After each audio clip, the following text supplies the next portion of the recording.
En una habitación sin ventanas del castillo de Cachtis, el eco de los gritos se había desvanecido hacía horas. Pero la condesa Elizabeth Bathory aún permanecía allí, inmóvil, contemplando el cuerpo desnudo que colgaba de las cadenas.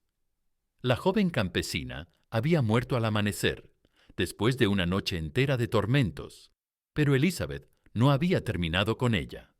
Con movimientos rituales, sumergió sus manos en la sangre coagulada y se las llevó al rostro, untándose las mejillas con la devoción de quien aplica un ungüento sagrado. Sus ojos brillaban con una mezcla de éxtasis y demencia mientras murmuraba: «Así se recupera la juventud perdida». Tenía 50 años, pero creía fervientemente que cada gota de sangre joven le devolvía un día de belleza. No era vanidad, era obsesión, era locura, era la búsqueda desesperada de una mujer que había confundido el horror con la salvación, la muerte con la vida eterna. Dicen que el cuerpo no miente, y el de Elizabeth contaba una historia de privilegio corrompido, de poder absoluto convertido en monstruosidad. Sus manos, que una vez bordaron sedas y tocaron clavecines, ahora conocían la textura de la carne desgarrada. Su boca, educada para conversar en latín y griego, ahora susurraba órdenes de tortura. Y su corazón había dejado de latir por compasión hacía tanto tiempo que ni ella recordaba cuándo. Para entender cómo llegó hasta ahí, hay que volver a una época anterior, cuando la pequeña Elizabeth aún no había probado el sabor de la sangre humana. Elizabeth Bathory nació el 7 de agosto de 1560 en Nairbator, en el corazón de una Hungría desgarrada por guerras constantes contra el Imperio Otomano. Su familia no era solo aristocrática, era legendariamente cruel. Los Báthory gobernaban Transilvania. Estaban emparentados con Vlad Tepes y habían construido su poder sobre montañas de cadáveres enemigos. En los salones familiares no se hablaba de misericordia, sino de métodos para quebrar la voluntad del adversario. Desde pequeña, Elizabeth fue testigo de espectáculos que habrían traumatizado a cualquier niña normal. A los 6 años, presenció cómo un gitano acusado de robo fue cosido dentro del vientre de un caballo moribundo, dejándole solo la cabeza al aire para que agonizara junto al animal. El castigo duró 3 días. Elizabeth no lloró, no se escondió, observó. Preguntó por qué el hombre seguía gritando el segundo día. Su tío, Georgi Bathory, le explicó con paciencia pedagógica que el dolor enseña respeto. La niña sufría ataques epilépticos que la dejaban inconsciente durante horas. Cuando despertaba, murmuraba palabras en idiomas que nadie reconocía. Los médicos lo atribuían a humores melancólicos, pero los sirvientes susurraban sobre posesiones demoníacas. Lo cierto es que después de cada ataque, Elizabeth parecía un poco menos humana. Su educación fue exquisita y aterradora a partes iguales. Aprendió latín, griego, alemán y húngaro. Leía teología, filosofía y tratados militares, pero también aprendió anatomía práctica, observando las ejecuciones públicas. Estudió los efectos de diferentes venenos en animales de granja y memorizó cada método de tortura usado por su familia durante generaciones. A los 11 años fue prometida a Ferenc Nadasdy, heredero de otra familia noble húngara. El matrimonio, celebrado cuando ella tenía 15 años, no fue una unión romántica, sino la fusión de 2 linajes sanguinarios. Ferenc era conocido como el Caballero Negro, por su crueldad en las campañas contra los turcos. Su regalo de bodas para Elizabeth fue una colección de instrumentos de tortura importados desde España: pinzas, hierros candentes y una jaula de hierro con púas hacia el interior.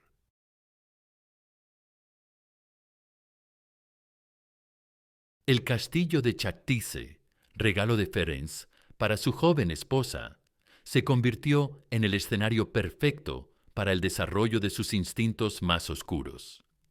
Mientras su marido guerreaba contra los otomanos, Elizabeth administraba las propiedades y experimentaba con los sirvientes. Al principio fueron disciplinas menores, bofetadas por torpeza, quemaduras con cera caliente por desobediencia, azotes por miradas impertinentes. Los criados lo toleraban porque las grandes familias húngaras tenían fama de severidad. Pero gradualmente, los castigos se volvieron más elaborados, más personales, más sádicos. Ferenc no solo aprobaba la crueldad de su esposa, la alimentaba. Desde el frente de batalla le escribía cartas describiendo nuevos métodos de tortura usados contra prisioneros turcos. Para que los uses con las criadas rebeldes, añadía con humor macabro. Le contaba sobre soldados enemigos enterrados vivos con solo la cabeza al aire, sobre pies untados con miel para que perros hambrientos los devoraran, sobre empalamientos que mantenían vivos a los condenados durante días. Cuando Ferenc regresaba de campaña, Elizabeth le mostraba orgullosa los avances en disciplina doméstica. Juntos, torturaban sirvientas en los sótanos del castillo, convirtiendo el matrimonio en una asociación criminal. Él le enseñó técnicas militares de interrogatorio. Ella desarrolló refinamientos propios, más sutiles, más psicológicos. En 1604, Ferenc murió repentinamente durante una campaña. Oficialmente por enfermedad, aunque rumores susurraban sobre envenenamiento. Elizabeth, viuda a los 44 años, quedó sola con un poder absoluto sobre miles de campesinos y un apetito por la crueldad que ya no tenía frenos.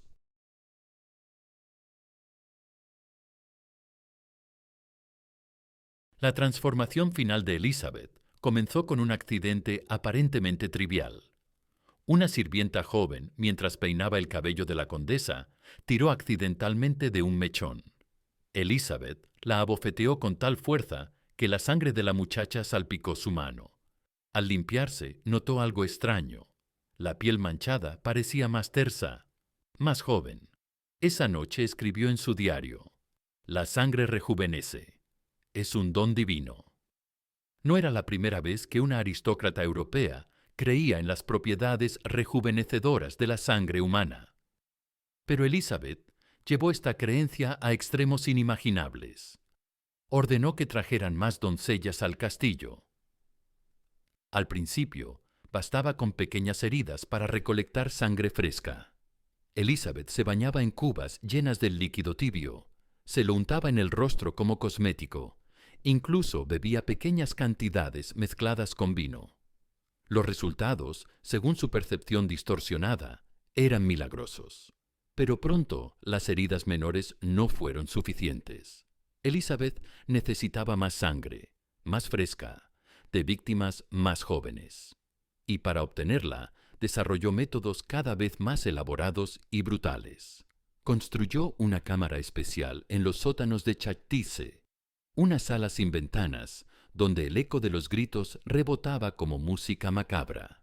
Allí, las víctimas eran suspendidas por muñecas y tobillos, cabeza abajo, mientras Elizabeth cortaba meticulosamente sus gargantas con cuchillos de plata. La sangre caía directamente en bañeras de mármol, aún caliente, aún palpitante de vida. Elizabeth se sumergía en ese líquido sagrado con la devoción de una novicia tomando los votos. Emergía lentamente, con los ojos cerrados, mientras gotas carmesíes recorrían su rostro como lágrimas de juventud recuperada. Sus labios susurraban oraciones paganas que las brujas locales le habían enseñado. La sangre es vida, la vida es belleza, la belleza es eternidad.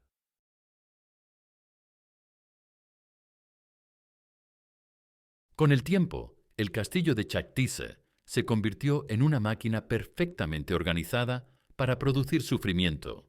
Elizabeth reclutó a un círculo íntimo de cómplices: Dorothea Essentes, su antigua niñera; Ilona Jo, una lavandera con instintos sádicos; János Ugbari, un sirviente deforme que disfrutaba del dolor ajeno; y Katarina Venica, una bruja local que proporcionaba asesoramiento espiritual. Cada miembro del grupo tenía funciones específicas. Dorothea se encargaba de reclutar víctimas, prometiendo trabajo bien remunerado a familias campesinas. Ilona diseñaba nuevos métodos de tortura, compitiendo por la aprobación de su señora. Janos mantenía los instrumentos y limpiaba después de las sesiones. Catarina proveía rituales y conjuros para potenciar los efectos rejuvenecedores de la sangre. Las víctimas eran clasificadas como mercancía. Las campesinas servían para experimentación y práctica. Las hijas de comerciantes prósperos proporcionaban sangre de mejor calidad. Y cuando Elizabeth decidió abrir una academia para hijas de la pequeña nobleza, encontró su fuente premium: sangre aristocrática. Los métodos se multiplicaron y refinaron. En invierno, las muchachas eran rociadas con agua helada y expuestas al viento ártico hasta convertirse en estatuas de hielo. Otras veces las cubrían con miel y las ataban desnudas en el bosque para que insectos carnívoros hicieran su trabajo. Elizabeth desarrolló una técnica particular: pequeños cortes en todo el cuerpo, no letales individualmente, pero que causaban un sangrado lento y constante durante horas. Durante las sesiones, Elizabeth no mostraba emoción alguna. Observaba con la frialdad de un anatomista, tomando notas sobre qué partes del cuerpo ofrecían mejor sangre, qué edades producían mejores efectos, qué emociones alteraban el sabor. Para ella, cada víctima era un laboratorio viviente.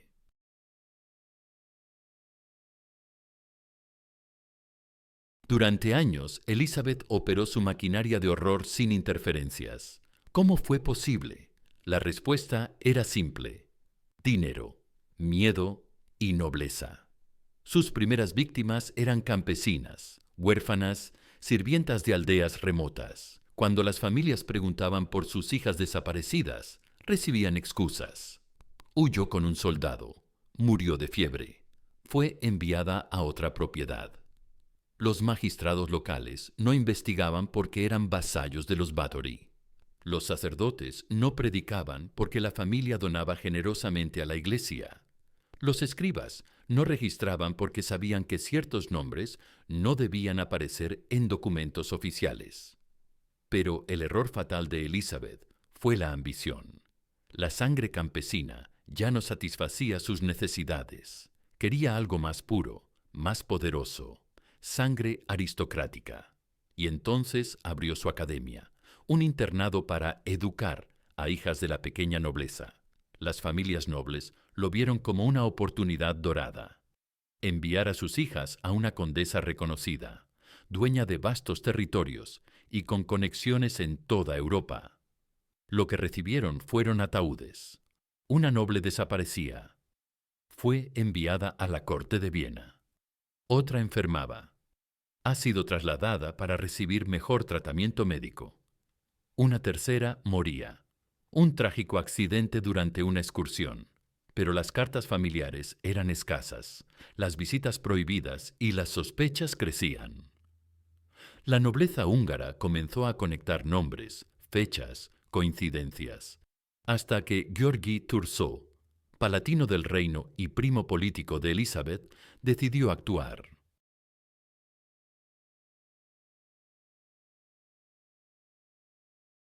El 30 de diciembre de 1610, György Thurzó llegó al castillo de Chajtice con una compañía de soldados reales y órdenes específicas del rey Matías II. Lo que encontraron superó incluso sus peores expectativas. En el salón principal, Elizabeth cenaba tranquilamente mientras una joven agonizaba colgada de cadenas a pocos metros. En los sótanos hallaron 4 muchachas más, una muerta sobre una mesa de piedra, otras 3 encadenadas, mutiladas, incapaces de hablar. Una tenía los labios cosidos con hilo de oro, otra había perdido los ojos por quemaduras. Todas respiraban, pero apenas. Los soldados registraron cada rincón del castillo. En cámaras secretas encontraron huesos humanos, instrumentos de tortura, libros con listas de nombres y un diario donde Elizabeth anotaba meticulosamente sus experimentos. Las páginas estaban escritas con tinta roja. No era tinta. Sus cómplices fueron arrestados inmediatamente. Bajo tortura confesaron todo: los métodos, las víctimas, los rituales. El número total de muertes, según sus testimonios, superaba las 600. 600 vidas humanas sacrificadas en el altar de la vanidad de una mujer. El juicio no pudo ser público. El escándalo habría destrozado la reputación de toda la nobleza húngara. Así que se tomó una decisión política. Elizabeth no sería ejecutada como una criminal común. Sería emparedada viva en su propio castillo.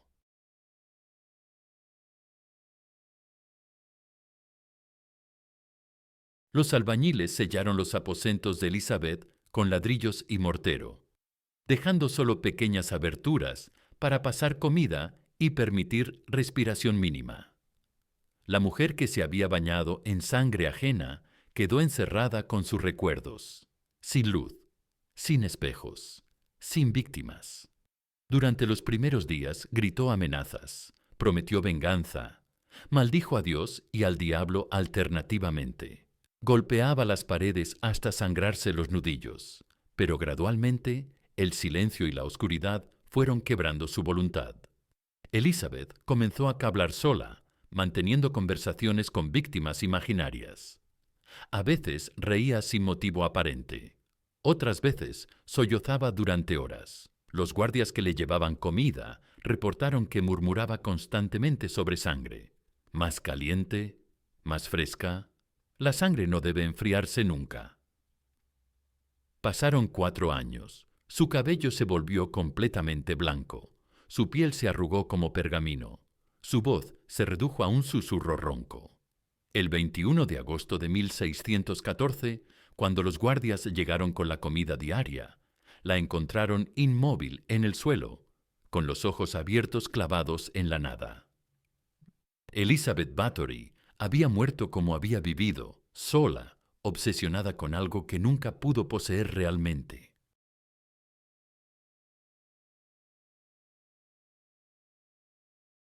No hubo funeral público, ni monumentos, ni inscripciones, solo una orden real: que su nombre fuera borrado de todos los registros oficiales. Durante 100 años, pronunciar Bathory en Hungría fue prácticamente un crimen. El castillo de Chachtice fue abandonado y declarado maldito. Los campesinos evitaban acercarse, susurrando que por las noches se escuchaban lamentos desde las ruinas. Los árboles cercanos dejaron de dar fruto.